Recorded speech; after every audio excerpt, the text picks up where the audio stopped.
तो martial divine God के पिछले एपिसोड में हमने देखा था कि सियाओ वापस अपने फैमिली में आकर जहां इनके सारे स्टार पावर को अपने एक मिस्टीरियस टेक्निक के यूज से अपनी बॉडी के अंदर ट्रांसफर कर लेता है, जो लास्ट सीन में वहां के मौजूद सभी लोगों को धमकाते हुए अंकल शेन की ओर बढ़ रहा था। और अब आगे तो एपिसोड की स्टार्टिंग में हम शेन और उसके अधमरे बेटे टाई को देखते हैं, जिसकी कंडीशन को सुधारने के लिए शेन अपनी स्टार एनर्जी को अपने बेटे की बॉडी में ट्रांसफर कर रहे थे, क्योंकि सियाओ ने जो अभी मिस्टीरियस टेक्निक का यूज किया था उसके यूज से टाई की बॉडी में मौजूद उसकी काफी ज्यादा अमाउंट में स्टार एनर्जी को सियाओ ने खुद की बॉडी में जो ट्रांसफर कर लिया था। तो सियाओ शेन को यह सब करता देख यह सब रोकने को कहता है, क्योंकि आज जिस कंडीशन में टाई है उसके लिए वह खुद ही रिस्पॉन्सिबल है। जिसे सुन अंकल शेन बोलते हैं, चुप करो, तुम्हारा तो मुझे बस ये नहीं समझ में आ रहा कि अचानक से उस जंगल से आने के बाद तुम्हारी स्ट्रेंथ इतनी कैसे बढ़ गई कि तुमने झाविंग जो इतना पावरफुल कल्टीवेटर है उसे भी हरा दिया। जो बात शेन बोले ही थे कि इतने में टाई को होश आ जाता है, जो बोलता है, फादर मैं जानता हूँ कि सियाओ अभी बहुत ज्यादा पावरफुल हो चुका है, जिसके सामने मैं टिक नहीं पाऊंगा, पर आप उसे जरूर ही हरा सकते हो। और साथ में उससे यह भी पूछिएगा कि आखिर उसने वह टेक्निक कहाँ से सीखी जिसका यूज उसने कुछ समय पहले किया था। जिसकी ये बात सुनकर अंकल शेन कुछ आदमियों को आवाज लगाते हैं,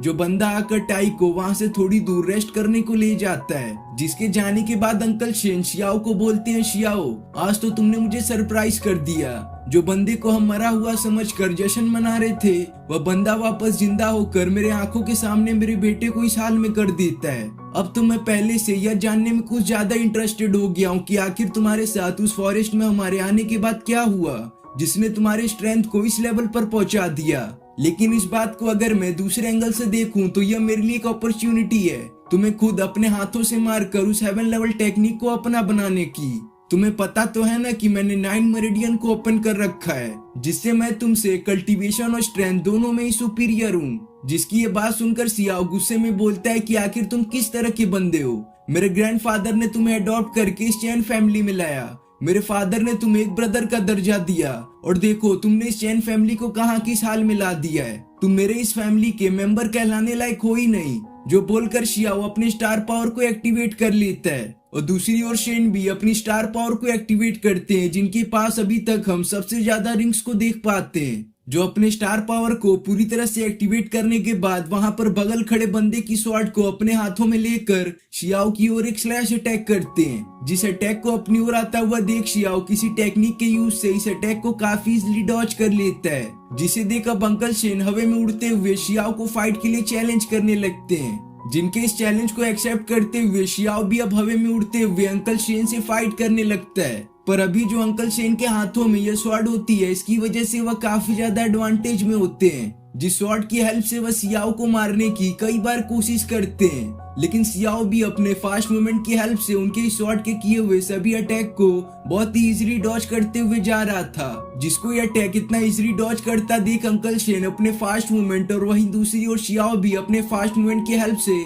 वह दोनों काफी देर तक एक दूसरे पर क्लैश करते रहते हैं। जिस फाइट के दौरान शियाओ बस यही कोशिश कर रहा था कि वह अंकल शेन से ज्यादा दूरी मेंटेन किए रखे, क्योंकि वह भी जानता था कि अंकल शेन काफी पावरफुल कल्टीवेटर हैं, जिनको अगर वह सही मौका दे दे तो वह उसे मार भी सकते हैं। और यहाँ पर शियाओ का बस एक ही प्लान होता है कि वह किसी तरह से अंकल शेन को थकाकर उनकी स्टार एनर्जी को पहले से डाउन कर सके।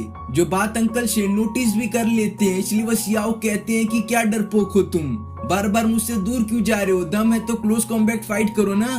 तो शियाओ बोलता है, ठीक है, अगर आप में इतना ही दम है तो खुद मेरे पर अटैक करने को आइए। जो बात शियाओ ने अपनी पूरी तरह से खत्म भी नहीं की थी कि अंकल शेन इस सिचुएशन का फायदा उठाते हुए शियाओ के काफी ज्यादा करीब आकर उस पर स्वॉर्ड की अटैक करने लगते हैं। जिस मूव के लिए शियाओ तो बिल्कुल भी प्रिपेयर्ड नहीं था, पर इसके बावजूद वह किसी तरह से इस अटैक को डॉज कर ही लेता है।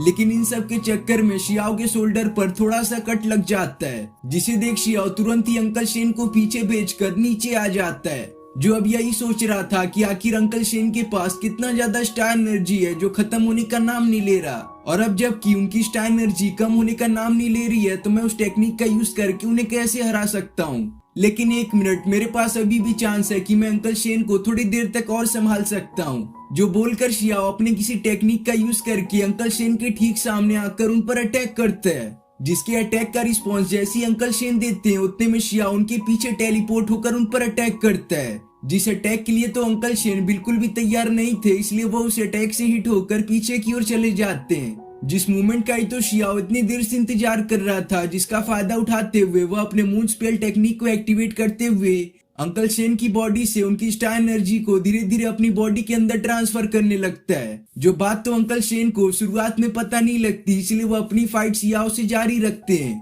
लेकिन जब काफी ज्यादा समय बीत जाता है, तब उन्हें फील होता है कि उनकी बॉडी में मौजूद उनकी स्टार एनर्जी पहले से कम हो रही है, जिसे देख अंकल शेन बोलने लगते हैं कि बच्चे, तुमने फिर से उस टेक्निक को यूज करना स्टार्ट कर दिया। चलो ठीक है, अब बच्चों मेरे तुम इस अटैक से। जो बोलकर अंकल शेन अपने सुप्रीम स्वॉर्ड इंटेंट को बाहर निकालते हुए एक यूज स्वॉर्ड को समन कर लेते हैं, जिस स्वॉर्ड का अटैक वो सीधे शियाओ पर ही कर डालते हैं। लेकिन अंकल शेन का यह मूव उनकी सबसे बड़ी मिस्टेक होती है, क्योंकि शियाओ अब इसका फायदा उठाते हुए उस स्वॉर्ड की हेल्प से अंकल शेन की बॉडी में मौजूद उनकी स्टार एनर्जी को अब पहले से और भी तेजी से अपनी बॉडी के अंदर खींचने लगता है। जिसको ऐसा करता देख अंकल शेन बहुत कोशिश करते हैं कि वह इस स्वॉर्ड को अपने हाथ से दूर फेंक दें, लेकिन वह ऐसा कर नहीं पाते।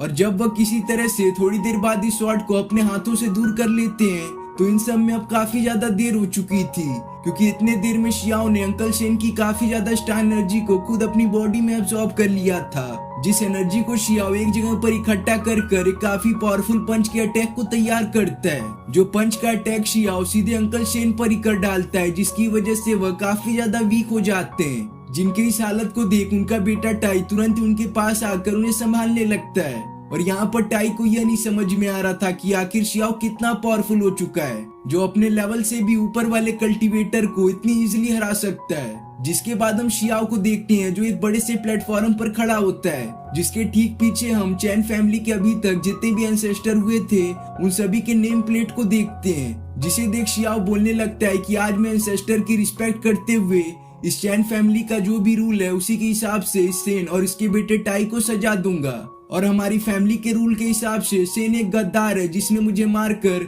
इस चैन फैमिली के हेड के टाइटल को लेने की कोशिश की है, जिसकी सजा सिर्फ मौत है। जिसकी ये मौत वाली सजा की बात को सुनकर अंकल शेन शियाओ पर काफी ज्यादा गुस्सा हो जाते हैं। बोलते हैं कि तुम्हारी इतनी हिम्मत कि तुम मुझे मौत की सजा सुनाओ, क्या तुम्हें मेरे बेटे चैन जिन का थोड़ा सा भी खौफ नहीं है? अगर उसे ये बात पता चली कि तुमने मुझे मौत की सजा सुनाई है, तो वह यहाँ आकर तुम्हें तो जान से मारेगा ही, और साथ में तुम्हारी इस चैन फैमिली को पूरी तरह से बर्बाद कर देगा। जिसको ये बात बोलता देख टाई भी उन सभी एल्डर्स को बोलने लगता है कि हाँ, मेरे पापा सही बोल रहे हैं, अगर मेरे बड़े भाई को ये बात पता चली तो तुम सभी मारे जाओगे। जिसकी इस बात को सुनकर चैन फैमिली के एल्डर भी थोड़े से घबरा जाते हैं। जो अंकल शेन की बातों को सपोर्ट करता हुआ शियाओ को कहने लगते हैं कि आप ये सजा इसे मत दीजिए, अगर आपने इसको जान से मार दिया तो उसका बेटा सही में इस फैमिली को बर्बाद कर सकता है। आपको तो पता ही होगा कि चैन जिन कितना पावरफुल कल्टीवेटर है, जो अभी एस्ट्रल रेलम का कल्टीवेटर बन चुका है, जिसके लिए आपको और आपके इस फैमिली को डिस्ट्रॉय करना कोई भी बड़ी बात नहीं होगी। तो शियाओ ये बात सुनकर बोलता है कि क्या हुआ, आप लोग उससे डर रहे हैं? मैं उससे बिल्कुल भी डरने वाला नहीं हूँ, और आपने यह कहाँ सुन लिया कि मैं इन दोनों को मारने वाला हूँ? जो बोलकर शियाओ अपने मून स्पेल टेक्निक को एक्टिवेट कर लेता है, जिसकी वजह से हम पहले जैसे ही उसके पीछे एक स्पिरिचुअल बीस्ट को समन होता हुआ देख पाते हैं। जिस टेक्निक की हेल्प से शियाओ अपने एक हाथ से टाई की बॉडी में मौजूद उसकी स्टार एनर्जी को अपने अंदर खींचने लगता है, और वहीं दूसरे हाथ से अंकल शेन से।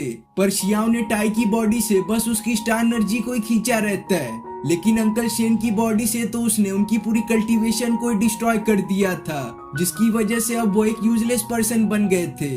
और जब उन्हें प्रोटेक्ट करने के लिए उनके वह 2 गार्ड्स आते हैं, तो शियाओ उन्हें कहता है कि तुम्हें इसे प्रोटेक्ट करने की कोई भी जरूरत नहीं है। भले ही तुमने हमारे फैमिली से गद्दारी की है, लेकिन अगर तुम आज मेरे साथ हो जाओ तो मैं तुम्हें इस चैन फैमिली के एक अच्छा पोजीशन दूंगा।